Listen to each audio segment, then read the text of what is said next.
क्या बताऊं मम्मी, आजकल तो बासी कड़ी में भी उबाल आया हुआ है। जब से पापा जी रिटायर हुए हैं, दोनों मिलकर बगीचे में झूले पर ऐसे बैठे रहते हैं मानो कोई फिल्मी हीरो हीरोइन हो। ना तो उन्हें अपने बालों की सफेदी का लिहाज है और ना उन्हें अपने बेटा और बहू का। वो अपनी इस उम्र में भी मेरी और मनु की बराबरी करते हैं। तब तक चाय पीने के लिए सासू माँ अपनी बहू के कमरे की तरफ आ ही रही थी। जैसे ही उन्होंने ये सुना तो वो उदास मन से किचन में चली गई। चुपचाप चाय बनाई और बहू को देने के लिए कमरे में आई। उन्होंने सब सुन तो लिया था, लेकिन सबको नजरअंदाज करते हुए उन्होंने चाय का कप अपने बहू की बेड साइड टेबल पे रखा और चुपचाप ट्रे में 2 कप लेकर अपने बगीचे में चली गई।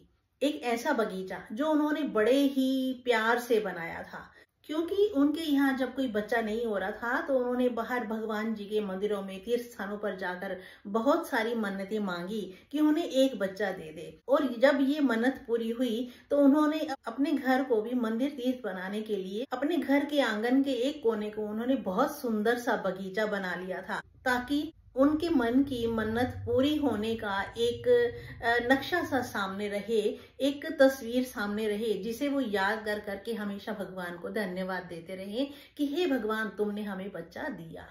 तो वहां पर उसके पति भी बैठे थे। वो 2 कप चाय वहां पर बनाकर ले गई और दोनों आराम से झूले में बैठकर चाय की चुस्कियां लेने लगे। जब वो अपनी बहू के कमरे में चाय रखकर जा रही थी तो उन्होंने देख लिया था कि उनकी बहू उन्हें बहुत ही व्यंग्यात्मक नजर से देख रही हैं, मतलब उनका मजाक उड़ाने की नजर से देख रही हैं। लेकिन उसको उन्होंने नजरअंदाज कर दिया था, क्योंकि अब उनके लिए ये आम बात हो गई थी। पति की रिटायरमेंट के बाद अब उनकी ये रोज की दिनचर्या ही बन गई थी, क्योंकि पति अब ऑफिस नहीं जाते थे। और पहले जब वो ऑफिस जाते थे तब वो घर में अकेली होती थी, तो उसने बगीचे को बहुत ही सुंदर सजा संवार दिया था। पहले तो उसे समय ही नहीं मिलता था घर के काम काज से कि वो तैयार होकर अपने पति के साथ यहाँ बगीचे में बैठे। लेकिन अब उनके पति ने भी उन्हें ये कह दिया था कि तुम यहाँ हर रोज मेरे सामने सज संवर कर मेरी अर्धांगिनी बनकर बैठा करो, ताकि मैं तुम्हारे साथ कुछ पल प्यार के बिता सकूं। उस बगीचे में एक मेज और 4 कुर्सियां भी रखी हुई थी, जहां पर बैठकर घर के बहुत सारे काम आसानी से निपट जाते थे। सब्जी काटना, छीलना, दालें साफ करना, मसाले साफ करना, ये सब काम वहां बैठे बैठे आराम से हो जाता था। तो उन दोनों की जीवन संध्या को उस बगीचे ने और भी मोहक बना दिया था एक दूसरे के लिए। सासू माँ को शौक था बगीचा सजाने का और ससुर जी को शौक था उसमें झूला लगवाने का। जब वो कहते कभी कभी छुट्टी वाले दिन कि आओ मेरे साथ झूले पे बैठो, तो वो कहती कि ये भी कोई समय है यहाँ बैठने का, मुझे अपने घर को संभालना है, अपने बेटे को संभालना है और आपको भी संभालना है, तो जब कभी टाइम होगा तब बैठेंगे। लेकिन अब ससुर जी कहते कि अब तो टाइम ही टाइम है, अब मैं रिटायर हो चुका हूँ, अब तुम मेरे साथ यहाँ प्रतिदिन बैठा करो।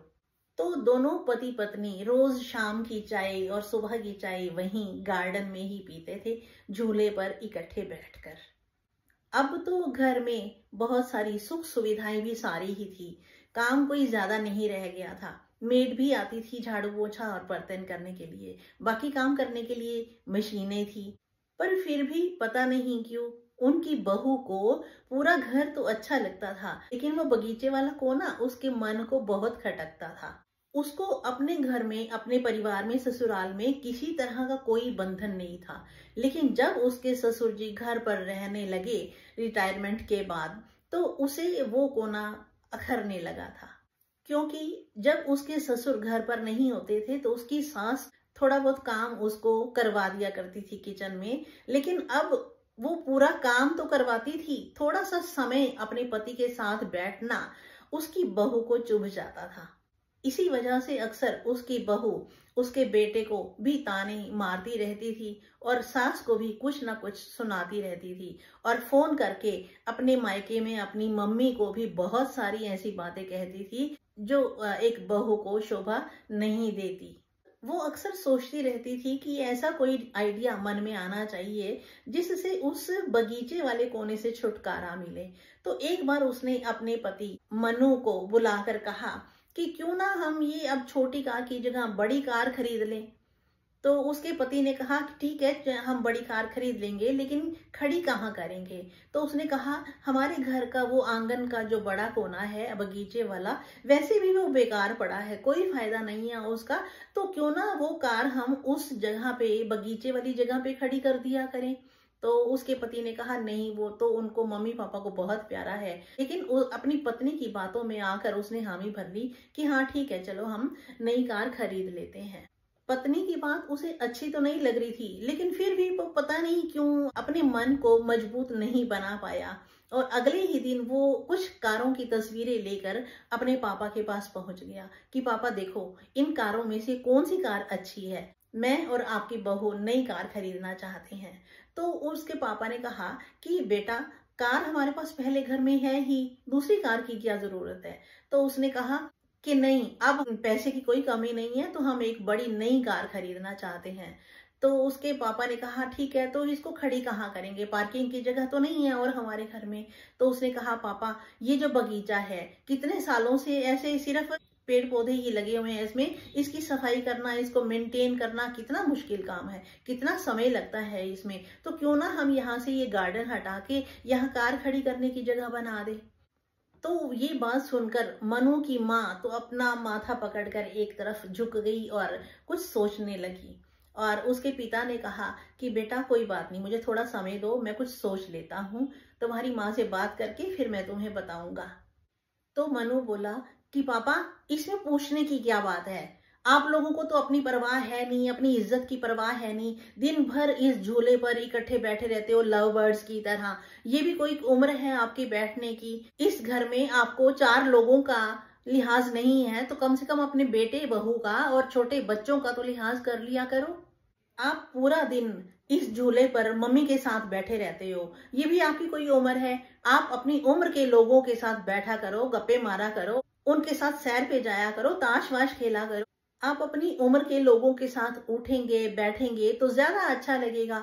यह कहता हुआ मनु दनदनाता हुआ वहां से निकल गया। मनु के पापा को अंदर से बहू और बेटे की खुसफुस करने की आवाजें तो साफ सुनाई दे रही थी। तो उसको भी अपनी जिंदगी पर पछतावा हुआ कि पहले मेरी पत्नी ने जो मुझे कहा, मैंने हमेशा उसको यही सीख दी कि आपस में मिलजुल कर रहो, अपने आपस में सास बहू प्यार से रहो। मैंने उसके साथ बहुत ज्यादती की है, उसकी बात नहीं मानी है, तो आज मुझे इस बात का पछतावा हो रहा है कि ये बात तो जो कहती थी सही कहती थी। आज वो उनकी मनोस्थिति को बहुत अच्छे से समझ रहे थे, पर जो आज उन्होंने ये बातें अपने बेटे की मुंह से सुनी थी तो उन्हें बहुत ही पश्चाताप हुआ था कि उन्होंने अपनी पत्नी के साथ नाइंसाफी की है। जब रात को दोनों सोए तो उनको नींद नहीं आई। उनकी पत्नी तो बेचारी सारी रात आंखों में आंसू लिए, आंखों में नमी लिए करवटें बदलती रही, लेकिन वो खुद कुछ सोचकर थोड़ा सा शांत थे कि चलो ठीक है, कोई बात नहीं, सुबह बात करते हैं। तो सुबह वो जल्दी उठ गए और उठकर चाय बनाई अपने लिए और पत्नी के लिए, अपने कमरे में लेके आए, पत्नी को जगाया और उन्हें चाय दी। जब पत्नी ने पूछा तो क्या सोचा फिर आपने, क्योंकि सारी रात उनका ध्यान तो इधर ही था, सुबह सुबह उठते भी वही बात की उन्होंने। तो उन्होंने कहा तुम चिंता मत करो, मैंने कुछ सोच लिया है। लेकिन उस दिन उनकी पत्नी बाहर पौधों को पानी देने भी नहीं निकली, क्योंकि वो बहुत ज्यादा अंदर से उदास थी। उनको समझ नहीं आ रहा था कि मतलब ये क्या हुआ और ये क्या होना चाहिए था। दिन भर घर में चुप्पी रही, किसी ने किसी से कोई ज्यादा बात नहीं की। लेकिन जब शाम को बेटा मनु वापस ऑफिस से आया तो घर आते ही उसने अपने पापा से पूछा कि पापा, ये बाहर बोर्ड टंगा है टू लेट का, क्या मतलब है इसका? तो पिता ने जवाब दिया कि अगले महीने मेरे स्टाफ के ही मेरे सहकर्मी मिस्टर अग्रवाल जो हैं वो रिटायर हो रहे हैं, तो वो इसी घर में हमारे साथ रहने के लिए आ रहे हैं। तो बेटे ने बहुत हैरानी से पूछा, इस घर में और कौन सी जगह पड़ी है जो उनको रखेंगे आप? तो उन्होंने बड़ी शांति से जवाब दिया कि वो इसी घर में रहेंगे और तुम्हारे वाले पोर्शन में रहेंगे। और हम लोग, हकलाते हुए मनु ने बड़े आराम से पूछा। कुछ शंका हुई उसके मन में। तो उसके पिताजी ने जवाब दिया कि तुम्हें अब कमाने लायक बना दिया है, तुम अच्छी नौकरी करने लगे हो, कमाई करने लगे हो, तो 2-3 महीने में कोई अच्छा सा फ्लैट देख लेना या फिर अपनी कंपनी के फ्लैट में ही रह लेना अपनी उम्र के लोगों के साथ। एक एक शब्द उन्होंने चबाते हुए बोला। और हम भी अपनी उम्र के लोगों के बीच में रहेंगे। सारी उम्र तो तुम्हारी माँ ने निकाल दी दूसरों का लिहाज करते हुए, पहले मेरे माता पिता का, फिर मेरे बेटे का, अब पोते पोती का। बस यही सीख तुमसे लेना बाकी था। पापा, मेरा वो मतलब नहीं था। मनु ने सिर झुकाया और हकलाते हुए बोला, नहीं बेटा, तुम्हारी पीढ़ी ने ही हमें प्रैक्टिकल होने का सबक सिखाया है। जब हम लोग तुम्हें देखकर बहुत खुश होते हैं, तुम लोगों को हमारी खुशी से इतनी दिक्कत क्यों है? मैंने तो इस घर को ईंटों और सीमेंट से एक मकान बना दिया था। इस घर को घर बनाया है तुम्हारी माँ ने। और इस कोने को, इस बगीचे को, एक एक फूल, पत्ते, पौधे को अपनी मेहनत से, अपने अरमानों से सींचा है तुम्हारी माँ ने। इसको छीनने का अधिकार मैं किसी को नहीं दूंगा। ये पेड़ पौधे साक्षी हैं तुम्हारी माँ ने कितनी मन्नतें मांगी थी, कितनी मनौतियां मांगी थी तुम्हारे लिए। पापा, आप तो सीरियस हो गए, मनु ने बहुत ही नम्र स्वर में कहा। ना बेटा, तुम्हारी माँ ने कितने त्याग करके मेरा साथ दिया है। तुम्हारी माँ का साथ अगर ना रहा होता मेरी जिंदगी में, तो आज मेरे सिर पे पता नहीं कितना कर्जा होता। इसीलिए घर का सिर्फ ये कोना ही नहीं, बल्कि पूरा घर तुम्हारी माँ के कर्ज का ऋणी है। तुम्हारी माँ का कर्ज कभी नहीं चुका सकते, क्योंकि ये घर तुम्हारे से और मेरे से पहले तुम्हारी माँ का है। वैसे भी जन्म के बाद जुबान पहले आती है और दांत बाद में आते हैं। हमने तुम्हें पैदा किया है, तुम हमारी औलाद हो, इसका लाभ तुम भरपूर उठाओ। पर मंदिर में जब भगवान जोड़े में अच्छा लगता है, तो घर में माँ बाप इकट्ठे अच्छे क्यों नहीं लगते? माँ बाप का साथ में रहना तुम्हें बुरा क्यों लगता है? ये जिंदगी हमें भी तो एक ही बार मिली है।